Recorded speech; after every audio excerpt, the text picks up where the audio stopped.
Hello my friends, welcome to my corner. If you asked 20 readers who is the most important Latin American poet of the 20th century, I wouldn't be surprised if more than half of them said Pablo Neruda. He was influential, he was famous, he was eclectic, he was very prolific. Some people love him because of and others in spite of his politics. If you look at his work, it is kind of uneven, but that is to be expected of somebody who published 42 books in his lifetime, right? Today I want to share with you some ideas on Pablo Neruda, and I am going to confess that I feel a little more nervous than usual when approaching this vast figure. So as usual, what I'm going to do is I'm just going to do my best, and I hope that what I say does justice to this great Latin American author. Ricardo Eliezer Neftali Reyes Basualto, that was his real name. He was born in Chile in 1904, and when he was 16, he met his fellow poet, Chilean and future Nobel laureate Gabriela Mistral. He showed his poems to her, who encouraged him and actually recommended to him that he read the great Russian classics.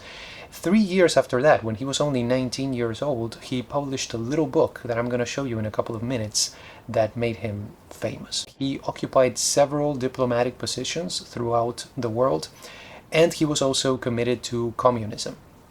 In 1971, he was awarded the Nobel Prize in Literature, and he passed away in 1973 in Santiago de Chile under unclear circumstances, a few days only after the coup d'etat that overthrew the government of Salvador Allende.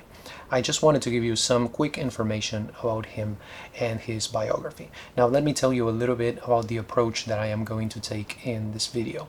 As I mentioned before, Pablo Neruda's work is vast. It would occupy several thousand pages if you published all his works together. In my videos, as you know, if you have seen my previous videos, what I usually do is I focus on one book or maybe a couple of them if I have enough time. But when it comes to poetry, I think the best approach is to look at the different stages or the different periods in the development of the work of a given poet. So for the sake of simplicity, what we're going to do in this video is we are going to focus on 5 different periods in the development of Neruda as a poet. You could add more than 5, you could look also at transitional phases and all that, but as I said, we want to stick to 5 just for the sake of simplicity. So I have chosen for each one of these 5 periods one book that I feel illustrates that time in his development as a poet, so that by the end of this video you're going to have at least 5 options when it comes to approaching the work of Pablo Neruda. I'm also going to include a list of some favorite poems of mine in the description to this video so that you know exactly where to begin. So with that said, let's begin and let's look at the first period in the development of Neruda's work. And this is what I call the Romantic Neruda. And the work that I chose, of course, to illustrate this first period is 20 poemas de amor y una canción desesperada, 20 love poems and a desperate song. This book was the one that he published when he was only 19 years old in the year 1924. It is an absolute classic of Latin American literature and the book that most Latin Americans are familiar with to some degree. And it is just what the title says, okay? 20 love poems and a desperate song. And I think when you look at this book's greatness, because it really is a great book, even though it is a very slim book, it really lies in the fact that in this book, Pablo Neruda is both traditional and groundbreaking. If you look at the form of the poems, we could say that they are somewhat traditional. They have a certain meter and an assonant rhyme. Not a consonant rhyme most of the time, but assonance. Assonance is not the kind of rhyme that you get most of the time in traditional poetry in English, but in Spanish it is totally acceptable. But then when you look at the images, then those images are striking and they are even avant-garde. So that's what I mean when I say that in this book he is both traditional and groundbreaking. This is a beautiful book to read. If you read it out loud, even if you can't speak Spanish or do not understand Spanish, you know that Spanish, basically you can read it because most of the letters sound the same, the sounds are the same. So if you just listen to it, it just sounds beautiful. And it's a very good place to start with poetry in Spanish. So the classic from this book is poem number 15, which is titled Me gustas cuando callas. Nerudas. That is the one poem by Pablo Neruda that most people have heard.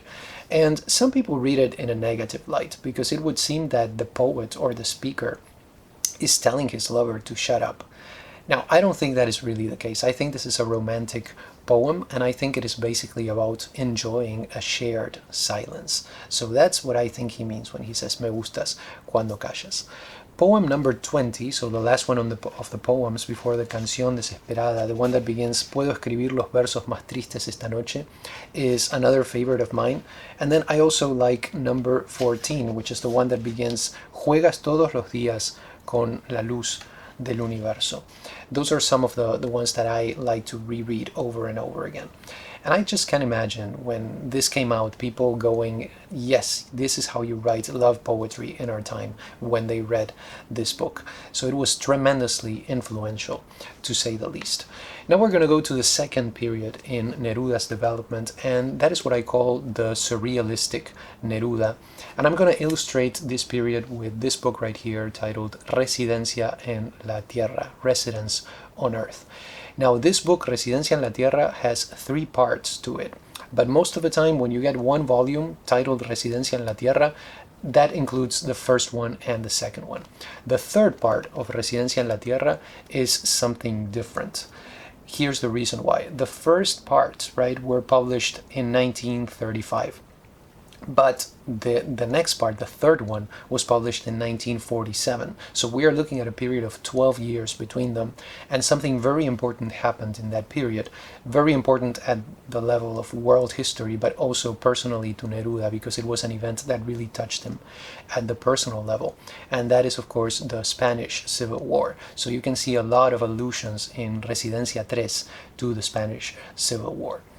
When he was only 23 years old, if you can believe this, Neruda was appointed honorary consul in what was then called Burma and what is now Myanmar. He went to Rangoon, and this was just not a happy time in his life. It was not a good experience for him. He felt terribly lonely, isolated, depressed, and he's basically described his experience there as hell.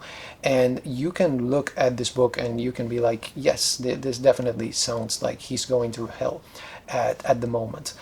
Now, the most important poem, I would say, from this collection, there are many of them that are well, familiar with readers in Latin America.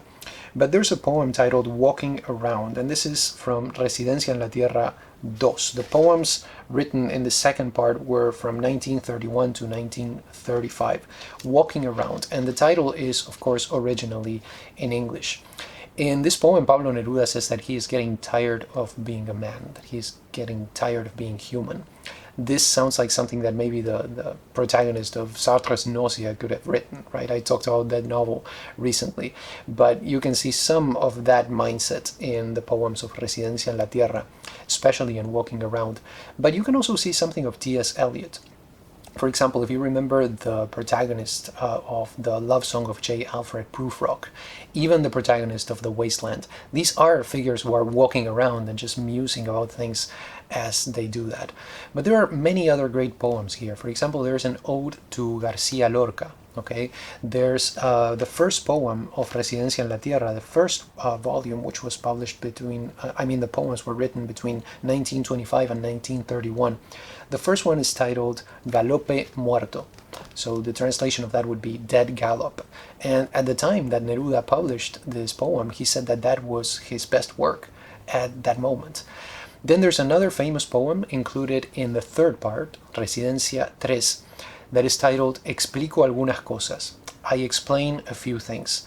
And this is very important. It's a very important poem. It's kind of an ars poetica, because Neruda tells his readers why it is that he stopped writing about metaphysics and about love and things like that. Basically, the reason is the Spanish Civil War and how that changed everything for him. So if you read Residencia en la Tierra, look out for visceral images, and I mean that literally, images of guts. There's a lot of humidity, there's a lot of fluids basically present in the poetry of this time. It's a very, very dark book, and the book that Neruda later on actually disowned in part, but he always made it part of his obras completas whenever a version of his complete poems was published. So, he was saying, I don't feel like that anymore. But at the same time, he was also acknowledging that that was a part of the development that he had as a poet.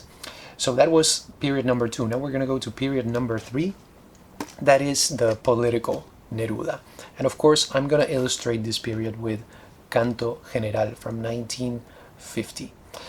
This is Neruda's most ambitious book, and I'm going to say this. If I had to recommend to you one book by Pablo Neruda, if you wanted to read just one, this would be it, Canto General. To put it simply, this is a Latin American epic in which the hero or the heroine, if you want to look at it that way, is Latin America herself. This is a political, historical, geographical, revolutionary, celebratory, elegiac, incendiary, denunciatory, and I could keep going with the adjectives here, book. And it really goes from pre-Columbian times to the present time. So it tries to encompass the totality of Latin America, not only geographically, but also historically. You can find poems about the natives who lived in the Latin American continent, about the conquistadors, about the revolutionary leaders, about the workers, about the dictators, about the exploiters. Basically, everybody is pictured here. That's why I said it is really one of the most ambitious books by Pablo Neruda. There's a famous poem, of course, titled The United Fruit Company. That is one that is usually anthologized in other books. But I really love his poem about the rivers. There's a poem in which he starts to talk about all the rivers of Latin America. And that is one of the highlights to me of this collection. But also there's a poem about the ocean, about the great ocean. That is another one that is a favorite of mine. And one classic, very long poem that is included here is The Heights of Machu Picchu. So once again, everything here seems to be encompassed. There is this idea of trying to achieve totality. I really also enjoyed his poems about Rapa Nui or Easter Island, because I'm going to tell you, when I was 16 years old, at the age that Pablo Neruda met Gabriela Mistral, I was having a very different experience. I had the amazing opportunity actually to travel to Easter Island. So as I was reading these poems, I actually was taken back in time to that place and that time in my life back in the day when I had the chance to visit this amazing and unforgettable place. I think this would be a good point to share with you the citation from the Nobel Committee for Pablo Neruda. Pablo Neruda was awarded, as I said before, the Nobel Prize in 1971 for, quote, a poetry that with the action of an elemental force brings alive a continent's destiny and dreams. And the reason why I chose this moment to share this with you is because I think that Canto General is the book that the Nobel Committee had in mind when they composed that citation, because this is really the book that brings alive Latin America as a continent and as a culture and also as a group of cultures. Let's go to number 4. This is the 4th period in the development of Pablo Neruda's poetry, and I like to call this the quotidian Neruda. I know that word sounds weird in English. I'm translating directly from Spanish, but if I say everyday Neruda, it doesn't really convey the same message. So you can see what I'm doing right here. This period is best represented by the Odas Elementales. There are 3 books of odes that Pablo Neruda wrote, but I would like to tell you also that throughout the remainder of his life, in all of the books that he published, he also published several odes. But the ones titled Odas Elementales, or Elemental Odes, were published in 1954, 1955, and 1957. And these are the books in which Neruda sings the everyday things, from tomatoes to fire, from bread to solitude, and everything in between. And there are also celebrations of several people and several places, for example. After reading this book, you're just not going to look at an onion the same way that you looked at it before. It's one of those life-altering experiences. And that is what poetry is about, if you ask me, about seeing things anew, finding new ways of looking at things. And from the perspective of the poet, looking at things in a way that is personal, but that at the same time resonates with other people. Because if it is too personal, then it doesn't really translate and other people cannot connect. But this is a book that really, it's very easy to connect with. I would say with the odes, one of the reasons for that is because Pablo Neruda found a simpler style. But that doesn't mean that his poetry is any less striking than his previous poetry. So as an introduction to this period, the poem that I would recommend to you from these odes is the Ode to the Tomato. I think that one pretty much sums it up, and it gives you an idea of what Pablo Neruda does in this fourth period of his poetry. I also liked his Ode to the Book, though it is not really what you would expect, and it's not really what you would expect me to like, because I absolutely love books. But the poem begins by saying that he says something like, when I close the book, I open life. Right? So it's like the book in itself is not really that important. It's life that matters. But I still enjoyed this poem very much. Ode to the Suit, or Ode to Clothes, as it is also translated in some versions. That one I thought was fantastic. There's an Ode to Cesar Vallejo, the great Peruvian poet, an Ode to Walt Whitman. There's an Ode to Valparaíso. So once again, you also have that idea of totality here. Not only with the Canto General, that was about encompassing the entirety of Latin America. The elemental odes are more about encompassing the totality of life, just everyday life and everyday things. That's why this is a delightful book, I would say. And I remember the first time that I started reading it, I could not put it down, because I was so amazed by how Neruda was helping me to look at things in a new light. This is the book that I would recommend to you if you don't really care that much for politics in your poetry or in your books in general. Canto General has lots of politics to it. This one is more about the everyday things, so you don't find as much politics here, or at least not in the same way. So keep those things in mind when you're trying to decide what to read first by Pablo Neruda. And then the last period, period number 5, would be the nostalgic Neruda. And I'm going to use this book here to illustrate this final period. This is volume number 3 of a book titled Memorial de Isla Negra, which was published in 1964. It is a 5-volume work, but I'm just showing you the third one, which is the one that I have. But I do want you to know something. This last part, this 5th period of Pablo Neruda's poetry, which would be the late Pablo Neruda, I would say there's a little bit of everything here in this period. I'm just choosing Memorial de Isla Negra because I think in this book it is that you can see the poet himself becoming the subject of his poetry. This is a great autobiographical series of poems, so Neruda is quite evocative here. It's as if memory just took over. And you can see this, for example, of course, in poems like the one titled Poetry, or La Poesía, in which he tells us how poetry found him. And of course, another poem titled Memory. You can imagine how important the whole idea of remembering and the whole evocative side of Pablo Neruda just comes alive in that poem. So I simply wanted to mention this book because it is an autobiographical masterpiece. But just be aware that there are many other great books in this late period of Pablo Neruda's poetry. For example, Extravagario, which is the one I believe that he published after the Elemental Odes. There's also the 100 Sonnets of Love, or 100 Love Sonnets. That is a classic too. And when he says sonnets, he doesn't mean what we have in mind in terms of a strict form. He really plays with the meter, and he really plays with the rhyme and all that. And also another great book from this period is Las Piedras de Chile. So I just wanted to let you know, the 5th part, I'm really trying to just encompass a lot of his late poetry. And I think most critics agree that his most important poetry was published before these last years, the 60s and the beginning of the 70s. So let's talk about translation. Translation is really an issue, and I do want to say this. The first time that I read Neruda in English, I was just heartbroken. I'm going to be honest with you, okay? As an example, let me give you just this. I read the poem Me Gustas Cuando Callas, so that number 15 of the 20 love poems and a desperate song. And when I went to the English translation of that, I noticed that Me Gustas Cuando Callas had been translated as I like for you to be still. Me gustas cuando callas. I like for you to be still. Not really. Okay, I like for you to be still sounds like something that you would say to a kid when they're being a pain in the neck. And I thought, wow, this is just not the same thing. That's one of the reasons why I was heartbroken. But the other one was because this experience really made me fully aware of what is going on every time that I read poetry in translation. This is a given. Okay, as you know, poetry is what gets lost in translation. So I thought, I can tell here that there's a problem, but when I read poetry in Russian or in German or even in French, that is pretty close to the languages that I speak, and I have even read poetry originally in French, there is so much that is being lost. And this just made me fully aware of that in a heartbreaking way. Now, in Neruda's case, the good thing and the problem, I would say both, is that there are several versions of his poems in English.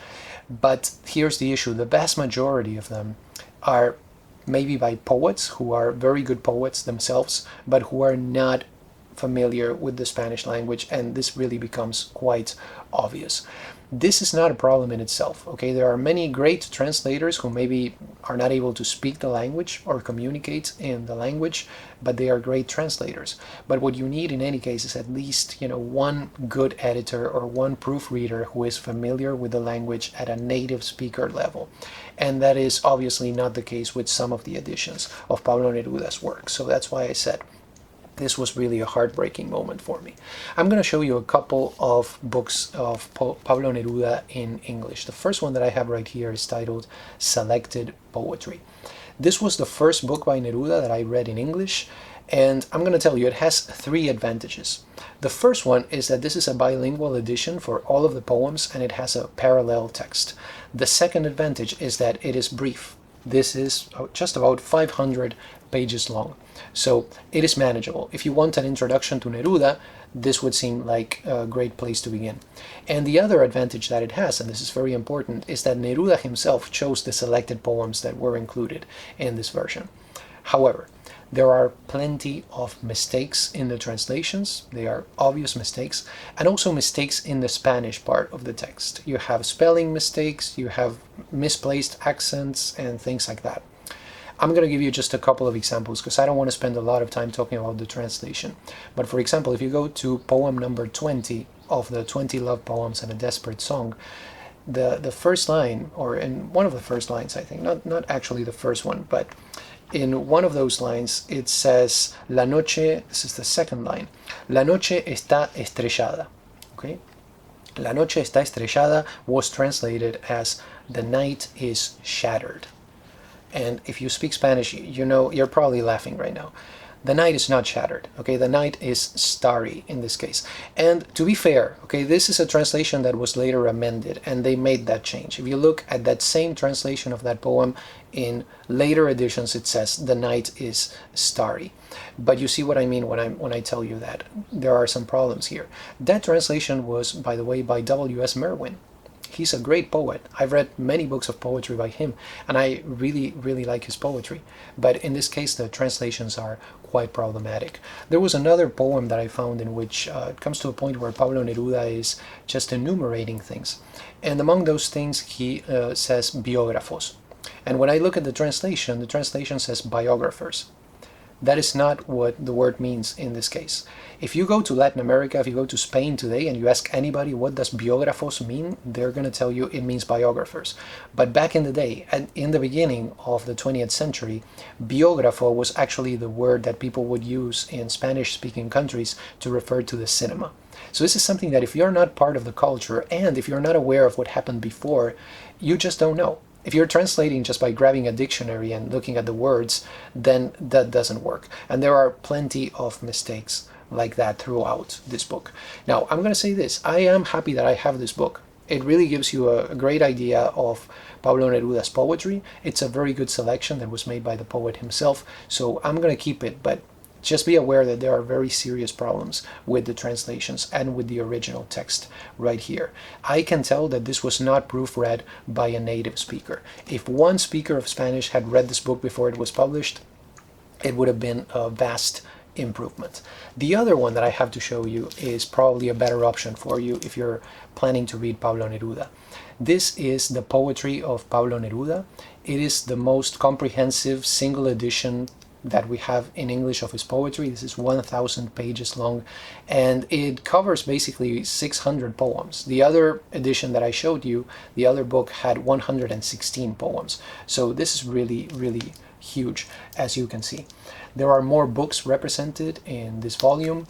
Some of the translations that you can find in it are the same as in the other book, but as I said, many of them have been amended or had been edited later on. So some of the poems, this is an interesting thing about this volume, you're going to find that some of them are included in the original Spanish, and then you get the English translation, and sometimes you're going to get a second translation of a given poem. So that is a little bit weird at first when you're reading and all of a sudden you find something in Spanish, and then you read the English translation, and then you go to the next poem and it's the same one but a different translation. But you get used to it very quickly, and most of the time you get the poems in English.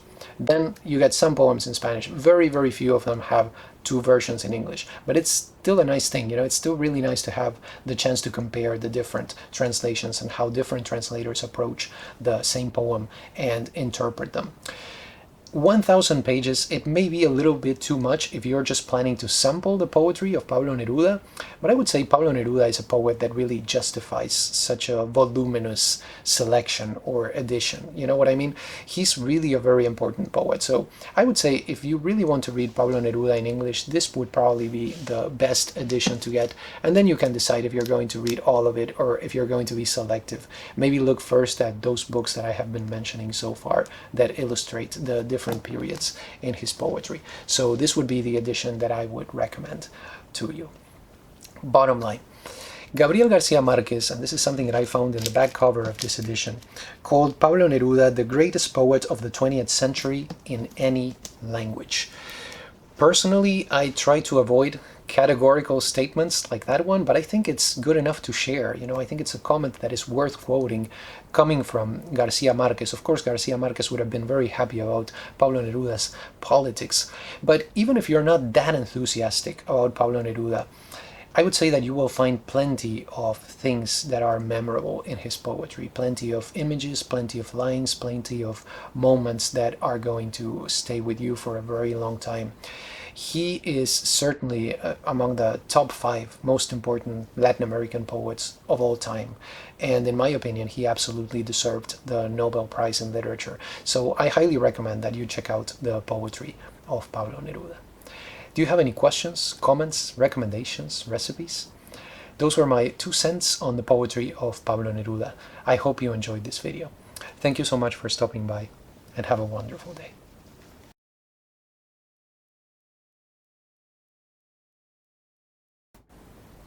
Me gustas cuando callas porque estás como ausente, y me oyes desde lejos, y mi voz no te toca.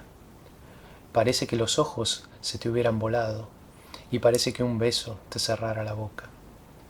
Como todas las cosas están llenas de mi alma, emerges de las cosas, llena del alma mía. Mariposa de sueño, te pareces a mi alma, y te pareces a la palabra melancolía. Me gustas cuando callas y estás como distante, y estás como quejándote, mariposa en arrullo, y me oyes desde lejos, y mi voz no te alcanza.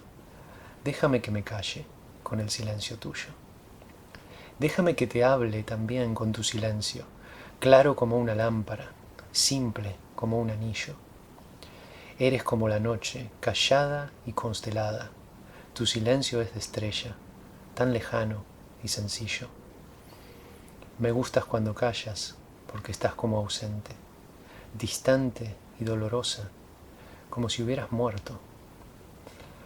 Una palabra entonces, una sonrisa bastan, y estoy alegre, alegre de que no sea cierto.